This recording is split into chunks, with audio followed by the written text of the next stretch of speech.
പ്രീത, ഈ ലാൽ മോണിർ ഹാട്ട് അതുമായി ബന്ധപ്പെട്ട വിഷയം നമ്മൾ ഇന്നലെ സംസാരിച്ചു. ഇപ്പോൾ നമ്മുടെ ഒരു വിമാനത്താവളം ബംഗ്ലാദേശിനടുത്ത് പ്രവർത്തന സജ്ജമാകുന്നു എന്നൊരു വാർത്ത കൂടെ കേൾക്കുന്നു. നമ്മുടെ ഒരു വിമാനത്താവളം ബംഗ്ലാദേശിനടുത്ത്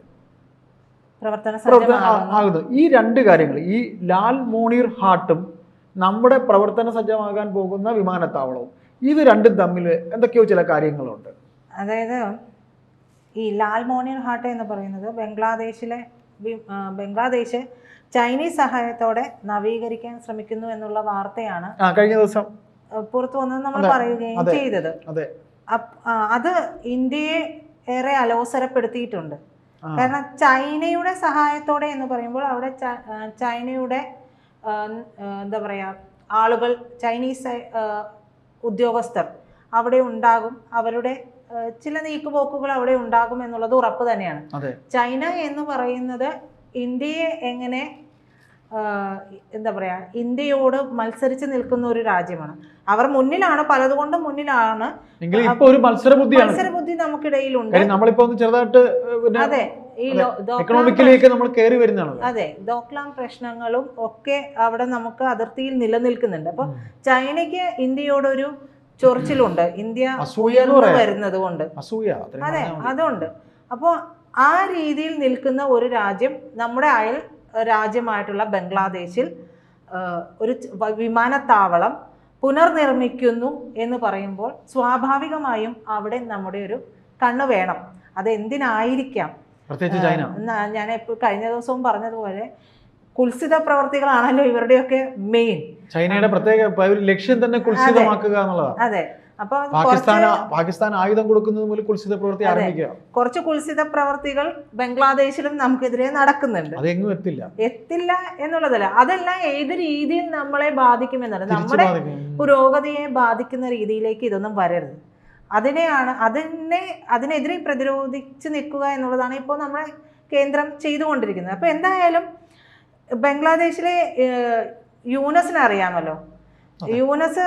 യൂനസിനുള്ള മറുപടി കഴിഞ്ഞ ദിവസം ഹിമന്ത ബിശ്വ ശർമ്മ കൊടുത്തിട്ടിരുന്നു. അപ്പോൾ അദ്ദേഹം ചൈനയിൽ സന്ദർശനം നടത്തിയിട്ടുണ്ടായിരുന്നു. ഇതിന് പിന്നാലെ തന്നെ ചൈനീസ് ഉദ്യോഗസ്ഥ സംഘം ബംഗ്ലാദേശിലെത്തി. അപ്പോഴാണ് നമ്മൾ ഈ പറഞ്ഞ നീക്കങ്ങൾ അവിടെ നടക്കുന്നുണ്ട് എന്നുള്ളതൊക്കെ എല്ലാവരും അറിയുകയും ഒക്കെ ചെയ്തത്. എന്തായാലും ഈ ഇടക്കാല സർക്കാരിന്, യൂനസ് സർക്കാരിന് ഇന്ത്യയേക്കാൾ മമത എന്ന് പറയുന്നത് സ്വാഭാവികമായിട്ടും ചൈനയോടാണ് എന്നുള്ളത് ആ നീക്കങ്ങളിൽ നിന്ന് വ്യക്തവുമാണ്. അതിനിടയിലാണ് ഈ ലാൽ മോണിർ ഹാട്ട് എന്ന് പറയുന്ന വിമാനത്താവളം വിഷയമാകുന്നത്. നമ്മുടെ വളരെ പ്രധാനപ്പെട്ട സിലിഗുരി ഇടനാഴി, ഈ ഇടനാഴിയോടെ ഏതാണ്ട് 20 കിലോമീറ്റർ മാത്രം ദൂരത്തിലാണ് ലാൽ മോണിർ ഹാട്ട് എന്ന് പറയുന്ന അവരുടെ വ്യോമതാവളം ഉള്ളത്. രണ്ടാം ലോക മഹായുദ്ധത്തിന് ശേഷം ഇത് അധികമെന്നല്ല, അതിനുശേഷം വളരെ കുറച്ചു നാൾ മാത്രം ഭാഗികമായിട്ട് ഇത് പ്രവർത്തിച്ചിട്ടുണ്ടായിരുന്നു. പിന്നെ പശുവിന് കയറാനും കന്നിന് തീറ്റ കൊടുക്കാനോ എന്നുള്ള രീതിയിലുള്ള കാര്യങ്ങളൊക്കെയാണ് അവിടെ നടന്നത്. പിന്നെ അതിനുശേഷം അവിടെ കുറച്ച് എന്താ പറയാ, പലതരത്തിലുള്ള കാര്യങ്ങളുടെ ഒരു ഇൻഡസ്ട്രിയൽ ഏരിയ പോലെയൊക്കെ വന്നു എന്നുള്ള റിപ്പോർട്ടുകളും ഒക്കെ വന്നിട്ടുണ്ടായിരുന്നു. എന്തായാലും അത് ഇപ്പോൾ പ്രവർത്തന സജ്ജമല്ല. ആ വിമാനത്താവളമാണ് ലാൽ മോണിർ ഹാട്ട് വിമാനത്താവളമാണ് ഇപ്പോൾ അവർ പുനർനിർമ്മിക്കാൻ പോകുന്നത്. അപ്പോൾ ഇത് ചൈന ഇടപെട്ട് നിർമ്മിക്കുകയാണെങ്കിൽ നമ്മൾ നേരത്തെ പറഞ്ഞതുപോലെ ചൈനയുടെ കുൽസിത പ്രവൃത്തി എന്ന് പറയുന്നത് അവിടെ ഇരുന്നുകൊണ്ട് ഇന്ത്യ എന്താണ് ചെയ്യുന്നത്, ഇന്ത്യ മുണ്ടൊടുക്കുന്നുണ്ടോ, മുണ്ട് മടക്കി കുത്തുന്നുണ്ടോ, അവിടെ നിന്ന് തെറി വിളിക്കുന്നുണ്ടോ എന്നൊക്കെയുള്ള രീതിയിൽ നോക്കുക എന്നുള്ളതാണ് അവർക്ക് ചെയ്യാൻ. അതെ, അതിർത്തി അടുത്ത് കിടക്കുന്നത് കൊണ്ട് കൂടിയാണ്. സിലിഗുരി ഇടനാഴിയുടെ കാര്യം പറഞ്ഞില്ലേ, ഇടനാഴി വഴി നമുക്ക് പല പ്രവർത്തനങ്ങളും നടത്താം. ശരിയാണ്.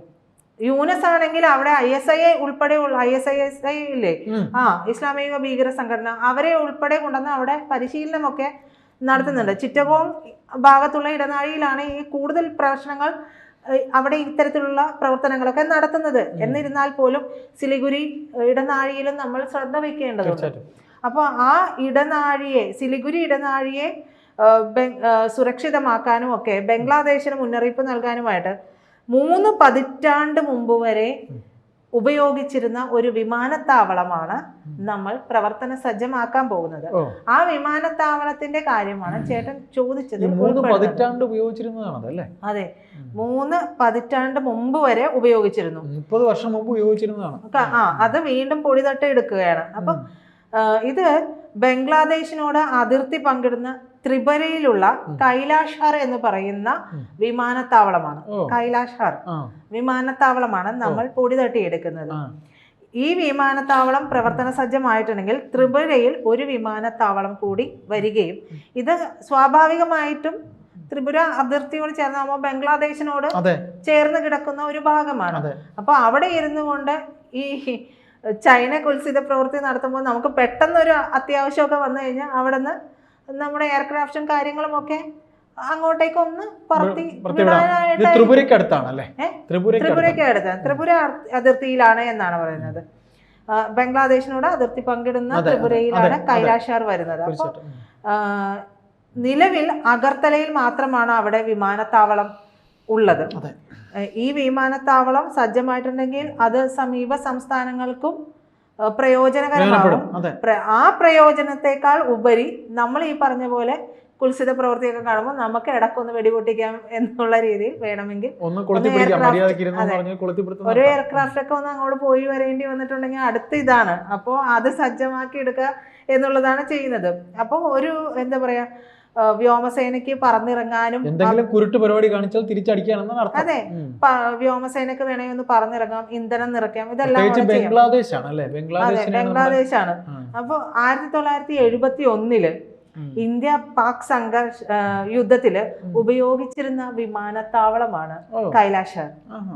ആ സമയത്ത് യുദ്ധത്തില് ഇന്ത്യ പാക് യുദ്ധത്തിൽ 1971 അപ്പോ പാകിസ്ഥാന്റെ അതിക്രമങ്ങളെയൊക്കെ എതിർത്തുകൊണ്ട് എന്താ പറയാ പൊരുതിയിട്ടുള്ള എതിർത്ത് സ്വാതന്ത്ര്യത്തിനായി പൊരുതിയ ബംഗ്ലാദേശിലെ മുക്തി ബാഹിനി എന്ന സ്വാതന്ത്ര്യ സമര പോരാളികൾക്ക് സഹായങ്ങൾ എത്തിച്ചതും ഈ വിമാനത്താവളത്തിൽ നിന്നാണ്. ആ പറയുന്ന രീതിയിലൊക്കെ ചെയ്തിട്ടുള്ള ഒരു വിമാനത്താവളമാണ് കൈലാഷ്ഹർ എന്ന് പറയുന്നത്. പിന്നീട് അതിന്റെ പ്രവർത്തനം നിലച്ചു പോവുകയായിരുന്നു. 3 പതിറ്റാണ്ട് ഉപയോഗിച്ചിരുന്നതുമാണ്. അതെ. അപ്പോൾ ഈ വിമാനത്താവളത്തിന്റെ പുനർജീവനവുമായി ബന്ധപ്പെട്ട്, അതായത് പുനർനിർമ്മാണവുമായി ബന്ധപ്പെട്ടൊക്കെ 26-ന് എയർപോർട്ട് അതോറിറ്റി ഓഫ് ഇന്ത്യയുടെ ഉന്നതതല സംഘമൊക്കെ സ്ഥലം പരിശോധിക്കുകയും ഒക്കെ ചെയ്തിരുന്നതാണ്. ഇവരുടെ റിപ്പോർട്ടിന്റെ കൂടി അടിസ്ഥാനത്തിലാണ് കൂടുതൽ അടിസ്ഥാന സൗകര്യ വികസനമൊക്കെ അവിടെ നടക്കുക.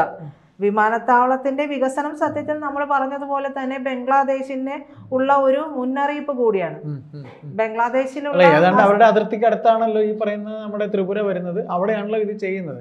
അപ്പം ലക്ഷ്യം അവരുടെ പ്രവർത്തനങ്ങൾ അവരെ അറിയിക്കുകയാണ്. നിങ്ങൾ എന്ത് കാണിച്ചാലും ഞങ്ങളിത് കാണാൻ വേണ്ടി ഞങ്ങൾ കാണുന്നുണ്ട്. അതെ, ഒരു വിഷയം ഉണ്ടായിട്ടുണ്ടെങ്കിൽ പോലും നമുക്ക് അവിടെ നമ്മുടെ എയർക്രാഫ്റ്റുകൾക്ക് വന്നിറങ്ങാനും ഇന്ധനം നിറയ്ക്കാനും ഒക്കെ സാധിക്കുമെന്ന് പറയുമ്പോൾ അത് വളരെ ഈ ലാൽമോണിർ ഹട്ട് പോലെ തന്നെ ഇതും വളരെ ലാൽമോണിർ ഹട്ട് അവരുടേതാണ്.